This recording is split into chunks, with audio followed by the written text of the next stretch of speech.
அஸ்ஸலாமு அலைக்கும் வரஹ்மத்துல்லாஹி வபரகாத்துஹு. நிறைவுடைய வாழ்வழித்து நெடுநிலத்தை காப்பதற்கு மறையளித்த மன்னவனுக்கே மாபெரும் புகழனைத்தும்.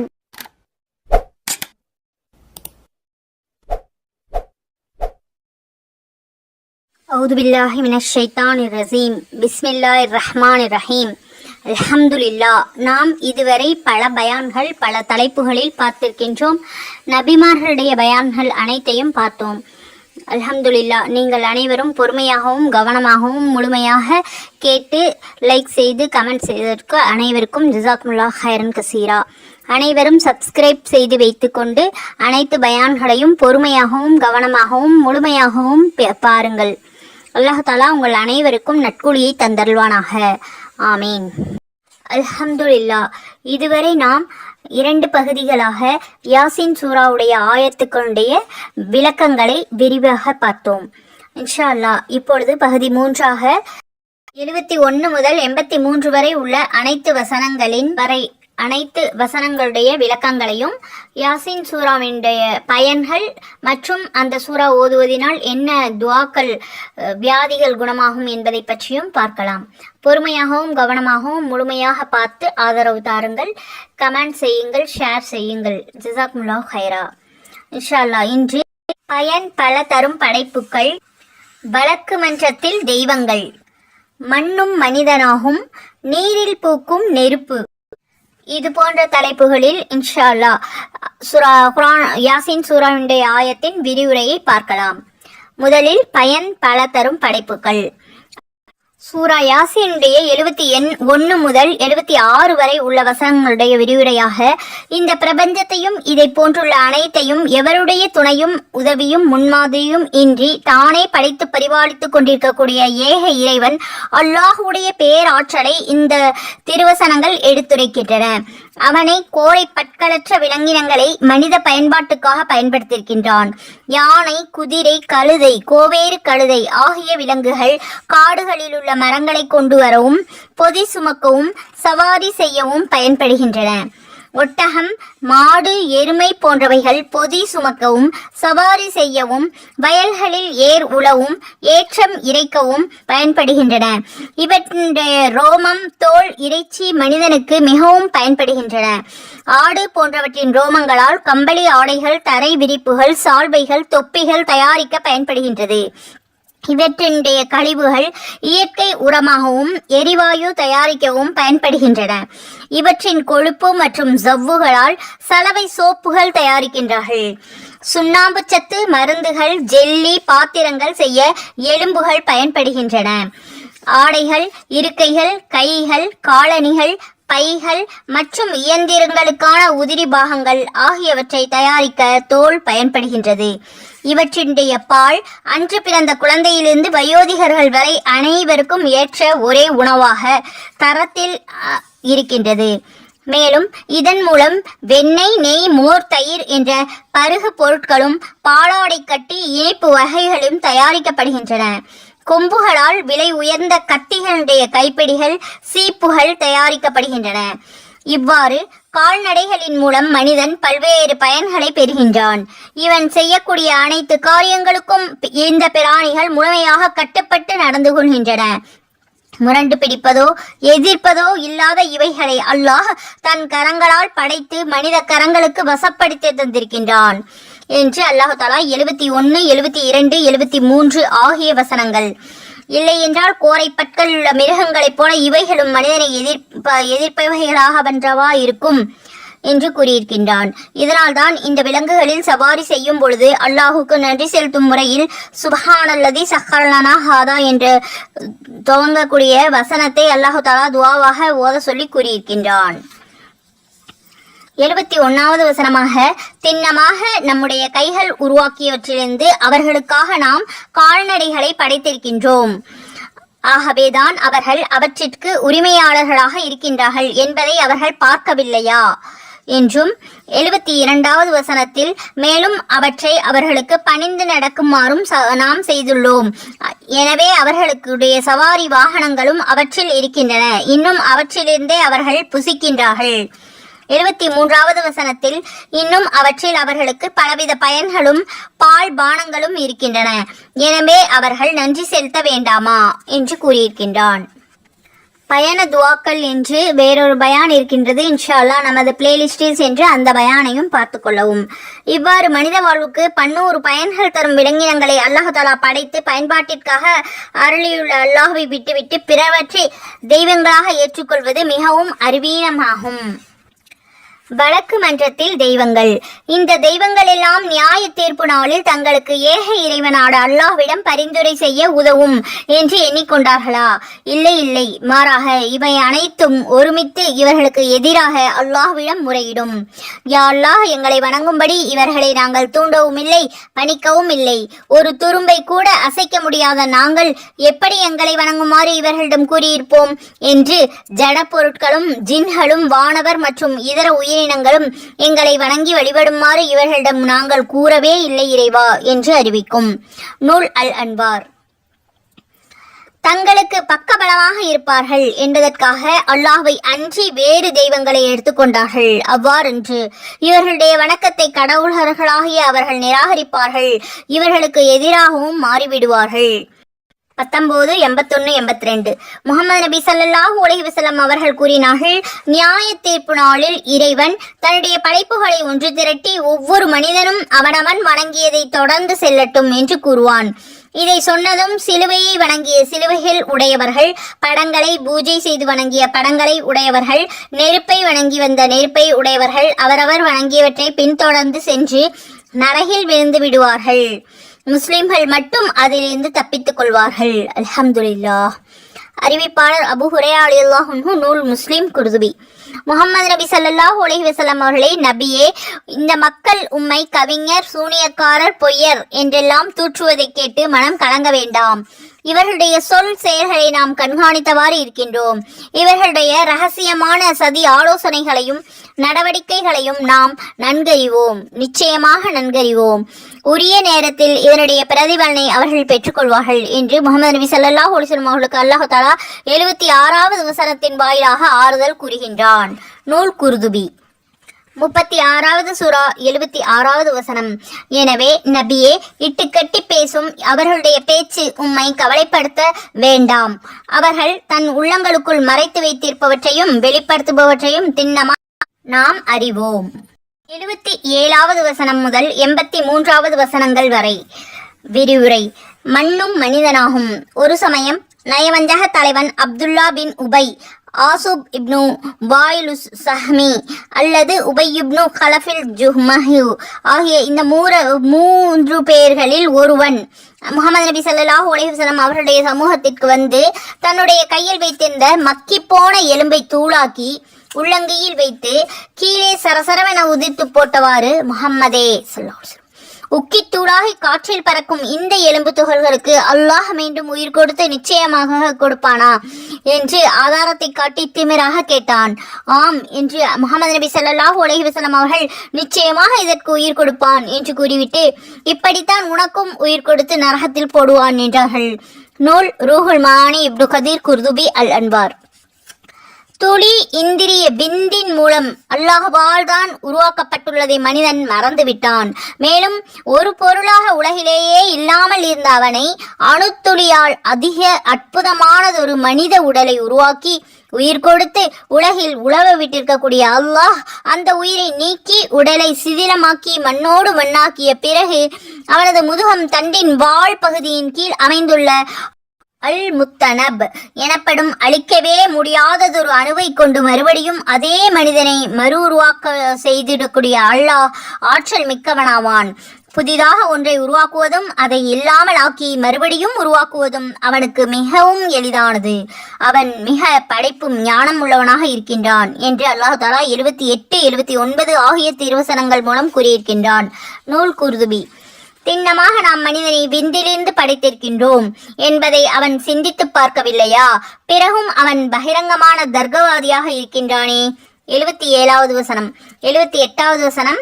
இன்னும் அவன் தன்னுடைய ஆரம்ப படைப்பை மறந்த நிலையில் நமக்கு ஒரு உதாரணத்தையும் காட்டுகின்றான். உக்கி போகிவிட்ட நிலையில் உள்ள எலும்புகளை உயிர்ப்பிப்பவர் யார் என்று கேட்கின்றான். 79வது வசனத்தில், நபியே நீர் கூறுவீராக, அவற்றை முதல் தடவை படைத்தானே அவனே அவற்றை மீண்டும் உயிர்ப்பிப்பான். அவன் ஒவ்வொரு உருவாக்க நுட்பத்தையும் பற்றி நன்கு அறிந்தவனாவான். நீரில் பூக்கும் நெருப்பு. அல்லாஹ் தனது பேராற்றலை விளக்க மிக எளிய உதாரணத்தை 80வது வசனத்தில் கூறியிருக்கின்றார். 36வது சூரா 80வது வசனம், அன்றி அவனே பசுமையான மரத்திலிருந்து உங்களுக்கு நெருப்பை உண்டு பண்ணுகின்றான், பின்னர் அதனை கொண்டு நீங்கள் உங்களுக்கு வேண்டிய நெருப்பை மூட்டிக் கொள்கின்றீர்கள். அல்லாஹ் இறந்தவர்களை உயிர்ப்பிக்கும் பேராற்றல் கொண்டவன். ஈரத்தால் உருவாகி ஈரத்தால் வளரும் 2 மரக்குச்சிகளை ஒடித்தால் ஈரப்பதம் மிக்க 2 குச்சிகளிலிருந்தும் தண்ணீர் வடியும். ஆனால் அந்த இரண்டையும் ஒன்றோடொன்றை உரசினால் சிக்குமுக்கி கற்களைப் போல நெருப்பு பொறி பறக்கும். அரபிகள் அடுப்புகளை பற்ற வைக்க இவ்வாறு நெருப்பை உண்டாக்குவது வழக்கம். தண்ணீர் பதம் மிக்க மரத்திலிருந்து அதில் இல்லாத, அது எதிர்பார்க்க முடியாத நெருப்பை உருவாக்கக்கூடிய அல்லாஹ் இறந்தவர்களை எழுப்பும் உயிர்ப்பிக்கவும் ஆற்றல் பெற மாட்டானா என்று நிராகரிப்பாளர்களிடம் அல்லாஹ் கேட்கின்றான். இந்த பிரபஞ்சத்தில் இருந்த மிக பெரும் கோள்கள், பூமி மற்றும் வானங்களை படைத்த ஆற்றல் மிக்க வல்லோனான அல்லாஹுக்கு இந்த மனிதர்களைப் போல சிருஷ்டிக்க முடியாதா? இறந்து போகும் அவர்களை உயிர்ப்பிக்க முடியாதா? முடியும், நிச்சயமாக முடியும். அவன் மிக பெரிய படைப்பாற்றல் மிக்கவன், படைப்பு நுட்பத்தை மிகவும் அறிந்தவன். நூல் குருதுபி மஆரிஃப் சபி உ அல்லன்வார். ஒரு பொருளை படைக்க அல்லாஹு தஆலா நாடுவதே போதும். குன் ஆகு என்னும் நாட்டத்தின் பிரதிபலிப்பான சொல் வினாடி இடைவெளியின்றி அந்த பொருள் படைக்கப்பட்டுவிடும். இதற்கு சிரத்தையோ அல்லாஹ் தஆலா எடுக்க தேவையில்லை. இயலாமை இல்லா தூய்மையானவன் அல்லாஹ். எல்லாவற்றின் திறவுகோள்களும் அவனிடமே உள்ளன. அவன் பேரரசன், அகிலங்களின் அதிபதி. உங்களுடைய இறப்புக்கு பிறகு அவனளவில்தான் நீங்கள் மீண்டும் கொண்டு வரப்படுகிறீர்கள். யாசின் அத்தியாயம் இத்தோடு நிறைவு பெறுகின்றது. அல்ஹம்துலில்லா. நாம் இதுவரை யாசின் சூராவுடைய முழு விரிவுரைகளையும் 3 பாகங்களாக பார்த்தோம். முதல் 2 பகுதிகளையும் இன்ஷா அல்லாஹ் பிளேலிஸ்டில் சென்று கவனமாக பாருங்கள். அல்லாஹ் தஆலா நம் அனைவருக்கும் நட்குழியை தந்தல்வானாக. மேலும் நபி ஸல்லல்லாஹு அலைஹி வஸல்லம் அவர்கள் கூறியிருக்கின்றார்கள், ஒவ்வொரு பொருளுக்கும் ஒரு உள்ளம் உண்டு. திருகாண்டிய உள்ளம் சூரா யாசீன் ஆகும். ஒருவன் சூரா யாசீனை ஓதினால் அவன் குர்ஆன் முழுவதையும் 10 முறை ஓதிய நன்மையை அல்லாஹ் தஆலா தருகின்றான். இதனை என்னுடைய உம்மத்துக்கள் ஒவ்வொருவருடைய மனதிலும் இருப்பதை நான் விரும்புகின்றேன் என்று கூறியிருக்கின்றார்கள். ஆகவே இன்ஷா அல்லாஹ் தினமும் சூரா யாசீனை ஓதுவதை வழக்கமாக கொள்ள வேண்டும். யாசீன் சூராவை மனனம் செய்து வைத்துக் கொள்ள வேண்டும். சொர்க்கத்தில் புகுவதற்கு சூரா யாசீனை 8 வாசல்களில் மூலமாகவும் செல்லலாம். யார் யாசீன் சூராவை ஓதுகிறார்களோ அவர்கள் சொர்க்கத்தின் 8 வாயில்களிலும் செல்லலாம் என்று நபி ஸல்லல்லாஹு அலைஹி வஸல்லம் அவர்கள் கூறியிருக்கின்றார்கள். மேலும் இறப்பு வேளை துன்பம் லேசாகுவதற்காக இறப்பு படுக்கையில் கிடக்கக்கூடிய ஒருவனுக்கு பக்கத்தில் அமர்ந்து சூரா யாசீனை ஓதி வர வேண்டும். கபருடைய வேதனையிலிருந்து பாதுகாப்பு பெறுவதற்காக சூரத்து யாசீனை தினமும் வழக்கமாக ஓதி வந்தால் அல்லாஹ் தஆலா கபருடைய வேதனை விட்டும் காத்தருள்வான். கபர்களுக்கு சென்று யாசீன் சூராவை ஓதி அங்குள்ளவர்களுக்காக வேண்டி துவா செய்தால் அவர்களுக்கு வேதனை குறையும். யாசீன் சூரா ஓதியவர்களுக்கு அங்கு அடக்கப்பட்டவர்கள் அவர்களுடைய எண்ணிக்கை அளவு நன்மைகளும் கிடைக்கும். இன்ஷா அல்லாஹ் கபஸ்தானுக்கு சென்றால் யாசீன் சூராவை ஓதி அங்குள்ள அனைவருக்காகவும் துவா செய்துவிட்டு வர வேண்டும். இன்ஷா அல்லாஹ். வயிற்று வலி நீங்க சூரா யாசீனை ஓதி மழை நீரில் ஊதி 11 நாட்கள் அருந்தி வர வேண்டும். மேலும் எந்த நோயாக இருந்தாலும் சூரா யாசீனை அதிகமாக ஓதி வந்தால் அதன் மூலம் அல்லாஹ் தஆலா அவர்களுடைய நோயை குணமாக்குவான். பைத்தியம் நீங்குவதற்காகவும் சூரா யாசீனை ஓதும்படி சயீத் இப்னு ஜுபைர் ரலியல்லாஹு அன்ஹு அவர்கள் ஓதி பார்த்திருக்கின்றார்கள். அவர்களுக்கு நலன் ஏற்பட்டுள்ளது. கடன் நீங்க கடன் பட்டவர்கள் சூரா யாசீனை அதிகமாக ஓதுவதன் மூலம் அல்லாஹ் தஆலா அவர்களுடைய கடனை நீக்கி அருள்வான்.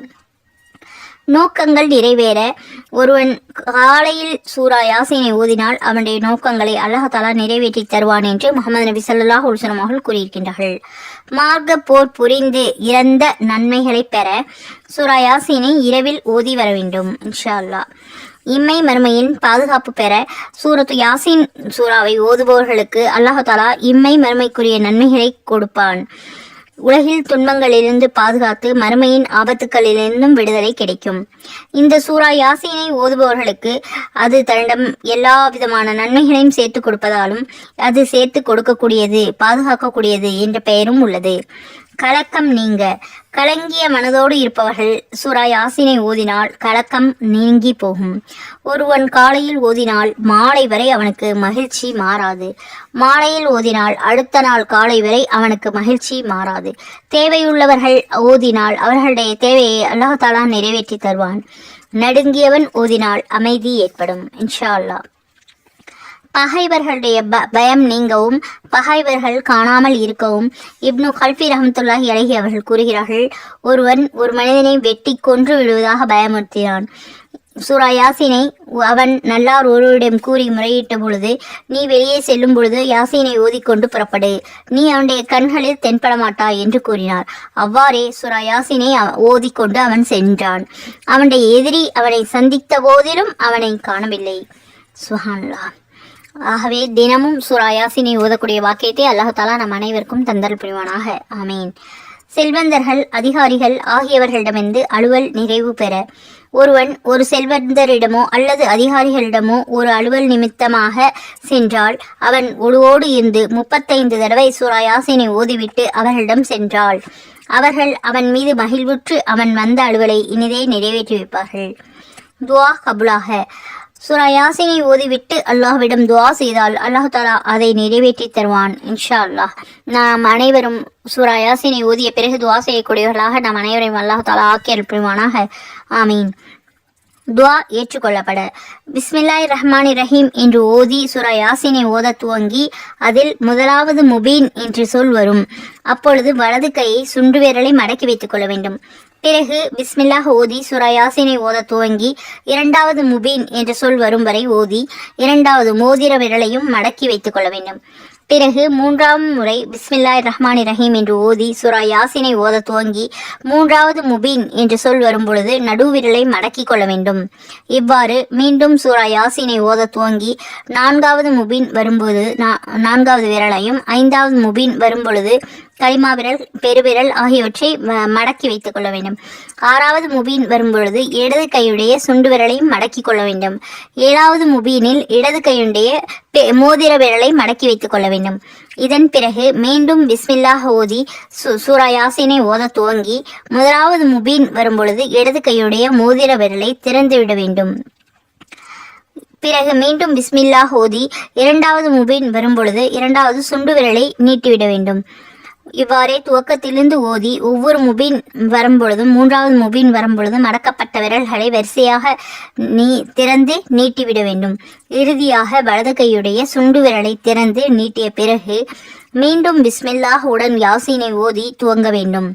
அப்பொழுது யாசீன் ஸல்லல்லாஹு அலைஹி வஸல்லம் வல் குர்ஆனில் ஹக்கீம் என்று ஓத துவங்கி அந்த சூரா முழுவதையும் ஓதி முடித்து அல்லாஹ்விடம் தன்னுடைய நாட்டத்தை எடுத்துரைத்து அல்லாஹ்விடம் துஆ செய்து கேட்டால் அல்லாஹ் தஆலா நிச்சயமாக அந்த நாட்டத்தை நிறைவேற்றி தருவான். இன்ஷா அல்லாஹ்.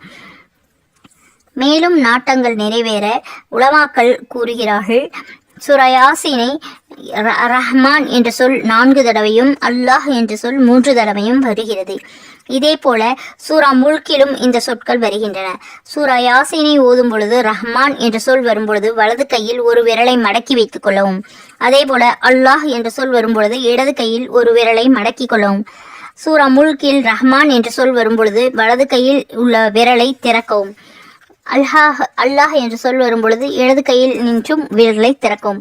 இதன் பிறகு நாட்டத்தை இறைவனிடம் இறைஞ்சி அல்லாஹ்விடம் துஆ செய்து வந்தால் அவர்களுடைய நாட்டங்கள் நிறைவேறும். குறிப்பு: சிறு விரலிலிருந்து மடக்கவும் திறக்கவும் செய்யப்பட வேண்டும். இன்ஷா அல்லாஹ்.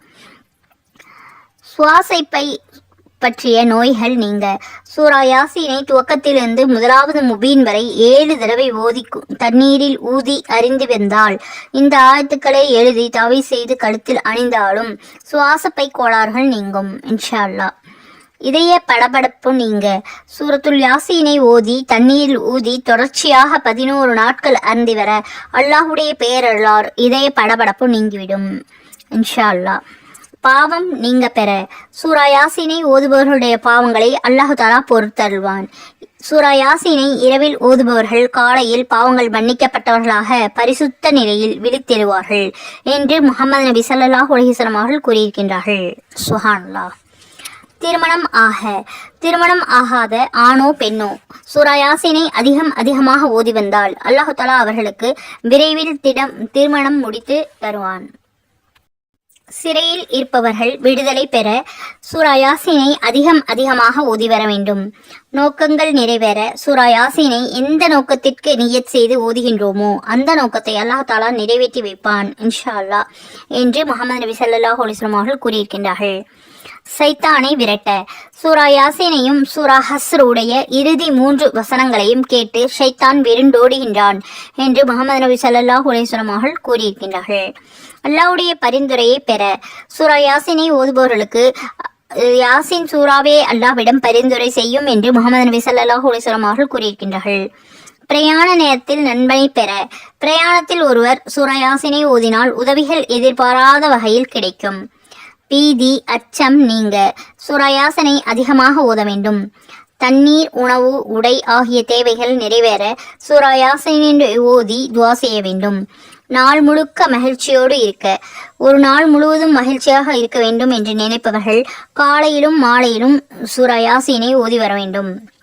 ஷஹீதுடைய இறப்பை பெற சூரா யாசீனை இரவில் வழக்கமாக ஓதிபவர்கள் ஷஹீதுகளுடைய இறப்பை எய்த பெறுவார்கள். சுப்ஹானல்லாஹ். சுகப்பிரசவம் ஏற்பட யாசீன் சூராவின் 37, 38 ஆகிய வசனங்களை ஒரு சுத்தமான துணியில் எழுதி துப்புரவாக பிரசவ வேதனைப்படுபவருடைய தொடையில் கட்டினால் இன்ஷா அல்லாஹ் விரைவில் சுகப்பிரசவம் ஏற்படும்.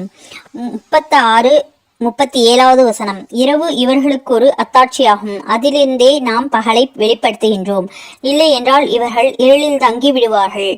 36வது சூரா 38வது வசனம். தன்னுடைய வரையறைக்குள் தவறாமல் செல்லும் சூரியனும் ஒரு அத்தாட்சியாகும்.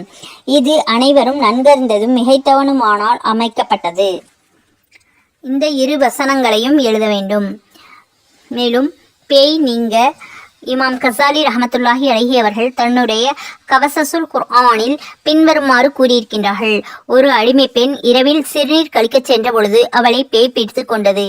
அவளுக்கு பிஸ்மில்லாஹிர் ரஹ்மானிர் ரஹீம் அலிஃப் லாம் மீம் ஸாத் தாஹா தாசீம் காஃப் ஹா யா ஐன் ஸாத் யாசீன் வல் குர்ஆனில் ஹகீம் ஹாமீம் ஐன் சீன் காஃப் வல் கலம வமா யஸ்துரூன் என்று ஓதி அவளை பிடித்திருந்த பேய் அகன்றுவிட்டது. சுப்ஹானல்லாஹ். குற்றங்கள் மன்னிக்க பெற ஒருவன் இந்த யாசீன் சூராவை வெள்ளிக்கிழமை இரவு ஓதினால் பொழுது விடியும் பொழுது அவன் குற்றங்கள் மன்னிக்கப்பட்டிருக்கும் என்றும் இந்த சூறாவை பற்றி கூறப்பட்டிருக்கின்றது. தாய்ப்பால் சுரக்க தாய்மார்கள் இந்த சூரா யாசீனை எழுதி கரைத்து குடிக்கச் செய்தால் தாய்மார்களுக்கு பால் அதிகமாக சுரக்கும். சுப்ஹானல்லாஹ். நோயிலிருந்து பாதுகாப்பு பெற நோய்கள் இருக்கக்கூடிய இதர துன்பங்களில் இருக்கக்கூடியவர்கள் தம்மை பாதுகாத்துக் கொள்வதற்காக நினைப்பவர்கள் இந்த சூரா யாசீனை எழுதி அவர்களுடைய உடனேயே வைத்துக் கொள்ள வேண்டும். தொப்பியிலேயோ தலைப்பாகையிலேயோ அணிந்து கொள்ள வேண்டும். இரவில் திருடர்களிலிருந்து பாதுகாப்பு பெற படுக்கையை விரிக்கும் பொழுது சூரா யாசீனை ஓதினால் அந்த இரவு முழுவதும் திருடர்களிடமிருந்து பாதுகாப்பு கிடைக்கும். மேலும் அநியாயக்காரன் அவமானம் அடைய 2 பேர்களுக்கிடையே சச்சரவு ஏற்படும் பொழுது சூரா யாசீனை ஓதி வந்தால் அநியாயக்காரன் அவமானப்படுவான். மேலும் பகைவர்கள் பயம் நீங்கி இருக்க சூரா யாசீனுள்ள وَجَعَلْنَا مِنْ بَيْنِ أَيْدِيهِمْ سَدًّا وَمِنْ خَلْفِهِمْ سَدًّا فَحَصَيْنَاهُمْ فَهُمْ لَا يُبْصِرُونَ அவர்களுக்கு முன்புறம் ஒரு சுவரும் பின்புறம் ஒரு சுவருமாக ஆக்கி நாம் அவர்களை மூடிவிட்டோம். ஆதலால் அவர்கள் எதனையும் பார்க்க முடியாது. அரண் செய்யக்கூடிய இந்த திருவசனம் கூறப்படும். இதனை பகைவர்களுடைய முகத்துக்கு எதிரில் ஊதினால் அவர்கள் யாதொரு தீங்கும் செய்ய இயலாமல் போய்விடும். சுப்ஹானல்லாஹ். இந்த சூறாவின் துவக்கத்திலிருந்து இதுவரை ஒரு பிடி மண் எடுத்து பகைவர்கள் மீது எரிந்துவிட்டே முஹம்மது நபி ஸல்லல்லாஹு அலைஹி வஸல்லம் அவர்கள் மக்காவிலிருந்து தன் இல்லத்திலிருந்து ஹிஜ்ரத் செய்து புறப்பட்டார்கள். அதன் காரணமாக அல்லாஹ் அந்த பகைவர்களுடைய கண்களை மறைத்து விட்டான். முகமது நபி ஸல்லல்லாஹு அலைஹி வஸல்லம் அவர்கள் வெளியேறியதை கூட அவர்களால் பார்க்க இயலாமல் போய்விட்டது. சுப்ஹானல்லாஹ். 36வது சூரா 9வது வசனம். அவர்களுக்கு முன்புறம் ஒரு சுவரும் பின்புறம் ஒரு சுவருமாக ஆக்கி நாம் அவர்களை மூடிவிட்டோம், ஆதலால் அவர்கள் எதனையும் பார்க்க முடியாது என்ற இந்த வசனமும், ஒருவனுக்கு கண்ணேறு ஏற்பட்டுவிட்டால் கண்ணேறு ஏற்படுமோ என்று அவன் அஞ்சினாலும் இந்த ஆயத்தை 101 முறை ஓதிக்கொள்ள வேண்டும். சிறுநீர் சுருக்கம் நீங்க இந்த ஆயத்து ஓதி, அத்தோடு அதற்கு அடுத்த உள்ள 36வது சூரா 10வது வசனம், வசவாஉன் அலைஹிம் அந்தத்தஹும் அம்லம் துந்திர்ஹும் லா யுமினூன் என்று, அவர்கள் நீங்கள் அச்சமூட்டி எச்சரிக்கை செய்வதும் எச்சரிக்கை செய்யாமல் இருப்பதும் சமமே, அவர்கள் நம்பிக்கை கொள்ளவே மாட்டார்கள் என்ற இந்த வசனத்தையும் 101 தடவை பன்னீரில் ஊதி ஊதி ஓதி ஊதி அருந்த வேண்டும். இன்ஷா அல்லாஹ் சிறுநீர் சுருக்கம் நீங்கிவிடும். பட்ட மரம் தளிர்க்கவும், மேலும் வீடு கட்டும் பொழுது நிலத்தில் தெளித்தால் அந்த வீடு நல்லபடியாக கட்டலாம். அந்த வேர்களுக்கு மரங்களுக்கு கீழே ஊற்றலாம். உள்ளத்தை கனி வைப்பதற்காகவும் இந்த வசனங்களை ஓதி பயன்பெறலாம். 36வது சூரா 12வது வசனம். இன்னா நஹ்னு நுஹ்யில் மௌதா வ நக்துபு மா கத்தமு வ ஆசாரஹும் வ குல்ல ஷைஇன் அஹ்ஸைனாஹு ஃபீ இமாமின் முபீன். 36வது சூரா 12வது வசனம். நிச்சயமாக நாம் மரணித்தவர்களை மறுமையில் உயிர் கொடுத்து எழுப்புவோம். அவர்கள் செய்து அனுப்பிய அவர்களுடைய செயல்களையும் அவர்கள் விட்டு சென்ற காரியங்களையும் நாம் எழுதி இருக்கின்றோம். அவை ஒவ்வொன்றையும் லௌஹுல் மஹ்பூலில் பதிவு செய்த புத்தகத்தில் பதித்தே வைத்திருக்கின்றோம். பட்டுப்போன மரங்கள் தளிர்ப்பதற்கும், வறண்ட நிலத்தில் வீடு கட்டுவதற்கும், இருள் சூழ்ந்த இதயங்களை கனிய வைப்பதற்கும் இந்த வசனங்களை எடுத்துக்கொள்ளலாம். நோன்பு பிடித்த நிலையில் சுத்தமாக இருந்து கொண்டு இந்த வசனத்தை ஒரு பாத்திரத்தில் குங்குமப்பூ, கஸ்தூரி, பன்னீர் கொண்டு எழுதி கொள்ள வேண்டும். அப்புறம் சூரா யாசினை முழுமையாக ஓதி அதன் மேல் ஊத வேண்டும். பிறகு சுத்தமான மழை தண்ணீரால் அழித்து அந்த தண்ணீரை வைத்துக் கொள்ள வேண்டும். அதனை வேர்களுக்கு தெளித்தால் பட்ட மரம் கனி தரும். நிலத்தில் தெளித்து கொண்டால் அந்த நிலத்தில் வீடு கட்டலாம். உள்ளத்தை கனிய வைப்பதற்காகவும் இந்த தண்ணீரை குடிக்க வைக்க வேண்டும். இன்ஷா அல்லாஹ். கழுத்து வலி நீங்க. 36வது சூரா 8வது வசனம். இன்னா ஜஅல்னா ஃபீ அஹ்னாகிஹிம் அக்லாலும் ஃபஹிய இலல் அதுகானி ஃபஹும் முக்மஹூன். நிச்சயமாக நாம் அவர்களுக்கு அவருடைய கழுத்துகளில் மேல்வாய் கட்டைகள் வரையில் விலங்குகளை சங்கிலிகள் போட்டுவிட்டோம், ஆதலால் அவர்களுடைய தலைகள் குனிய முடியாதவாறு நிமிர்ந்து விட்டன என்ற இந்த வசனத்தை தாபி செய்து கழுத்தில் அணிந்து கொள்ள வேண்டும். அனைவரும் அன்புடனும் நட்புடனும் வாழ.